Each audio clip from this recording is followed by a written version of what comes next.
Welcome to the studio.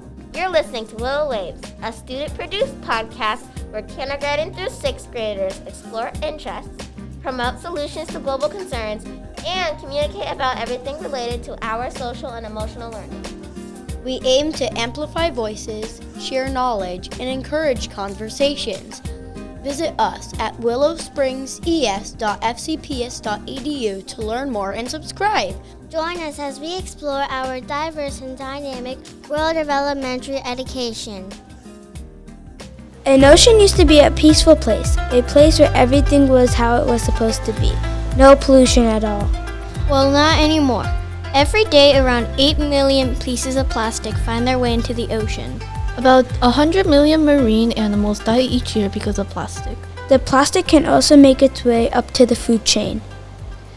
If a small fish eats a piece of plastic, then a bigger fish eats that fish, then we catch the fish that ate it. Now the plastic is in our bodies and might cause a disease like cholera. Hello, welcome back to Willow Waves. I'm Ashley Choi. I'm Evelyn Portela. And I'm Lavanya Vanikar. Today, we'll be talking about ocean debris and how it's affecting our planet. And if we don't do anything to stop this, our Earth will be destroyed.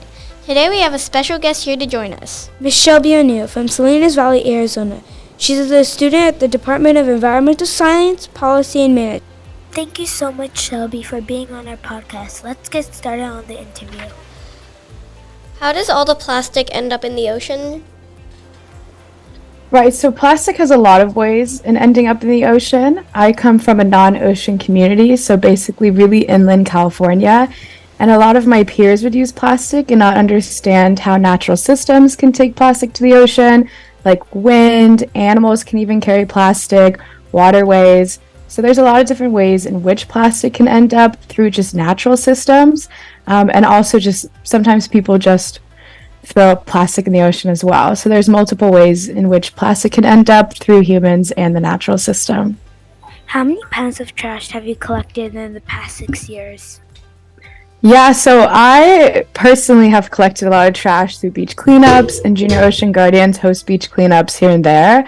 But when we look at the bigger number of different plastic straws that we've helped produce, we're about 40 million per year for plastic straws in the past 6 years.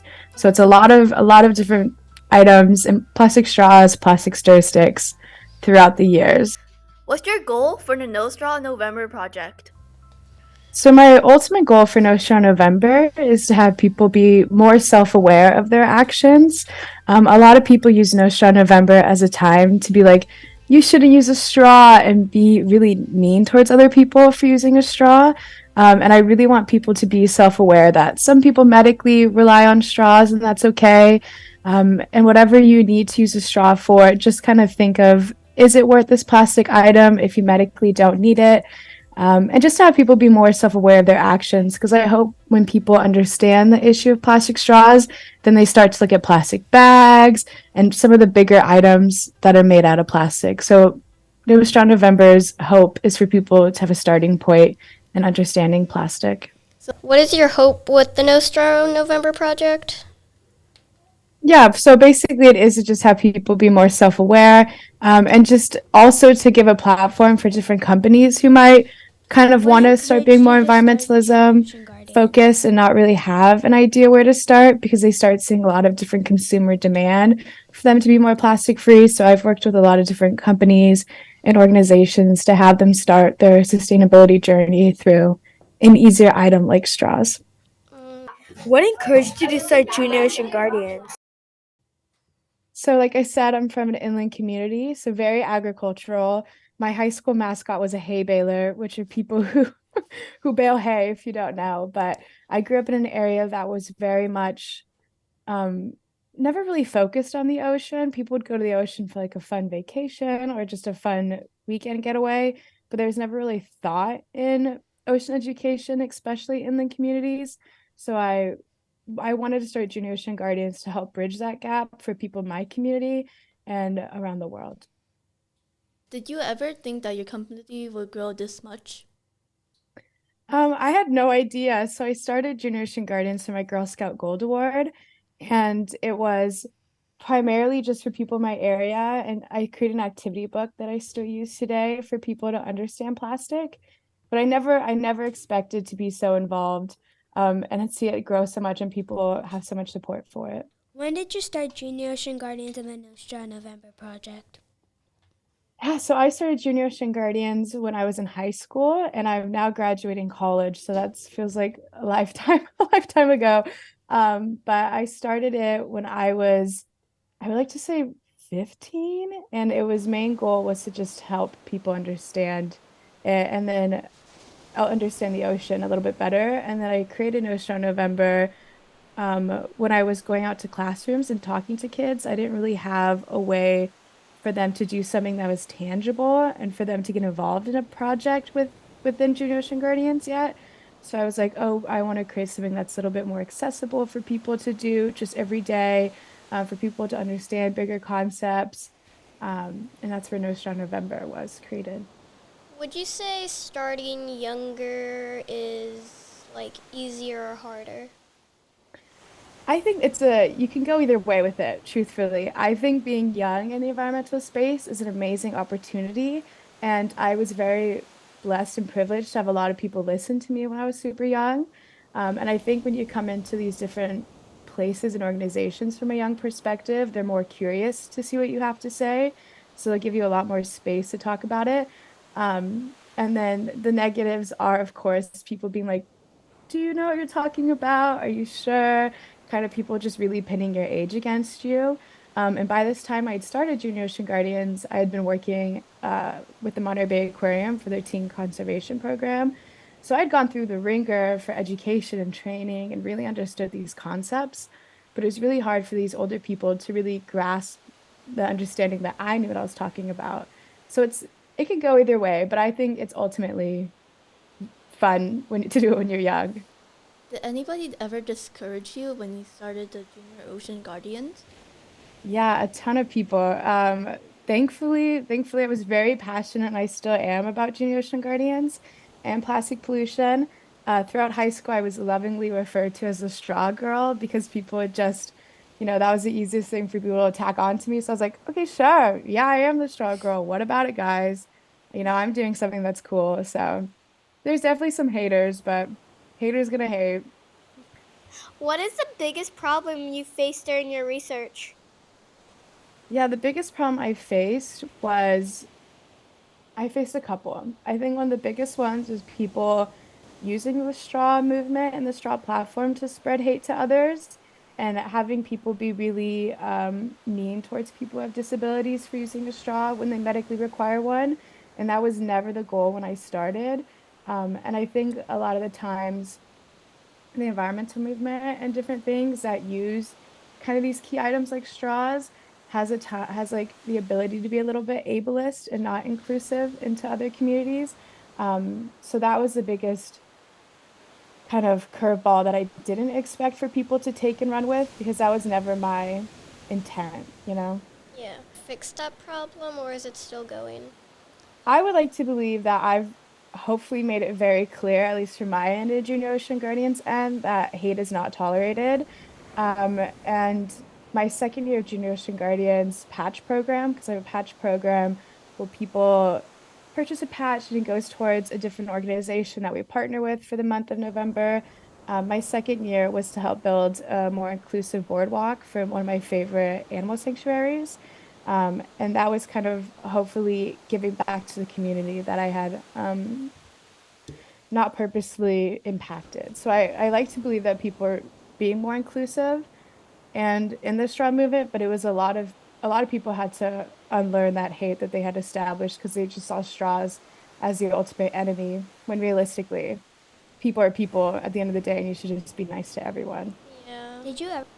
By what year do you think that most of the plastic in the ocean will be gone? I like to believe soon. I think it's going to take a lot of innovation and participation from multiple generations.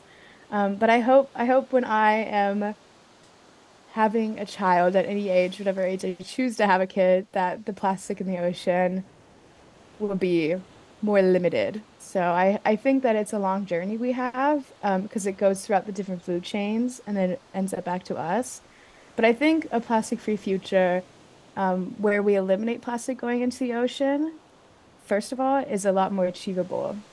What encouraged you to start Junior Ocean Guardians? I was really fed up with people not understanding the link to plastic, and just the bigger concept of plastic as a polluting item, and that passion, and just I really just saw no one doing the action that I wanted to be done. So I was just like, I guess it's my time. I guess I'll do it. So that's why I really just took that inspiration and a little bit of anger, and I was just like, let's do it, guys. We're gonna we're gonna start mass emailing all these people about plastic. So that little bit of spark is what started it. That's great. I also have another question. If plastic still goes on and nothing helps it, what year do you think the ocean will be gone? So I don't hopefully I hope not the ocean will never disappear. And I do not believe that it will disappear. I think it'll just take a different form than we're used to.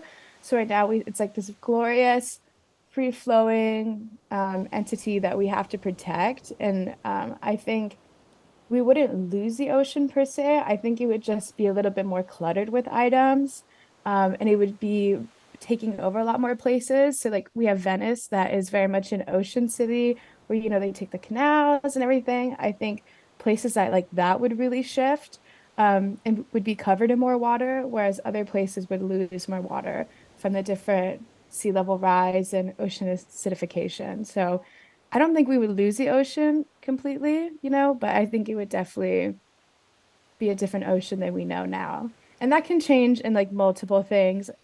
I don't see it happen rapidly. Like, I don't see it happening tomorrow, but it's definitely a possibility in the future if we don't have tangible change for the ocean. I also have another question. Like, if people can't like physically help, like if they don't have a beach near them, what could people do at home to help the ocean?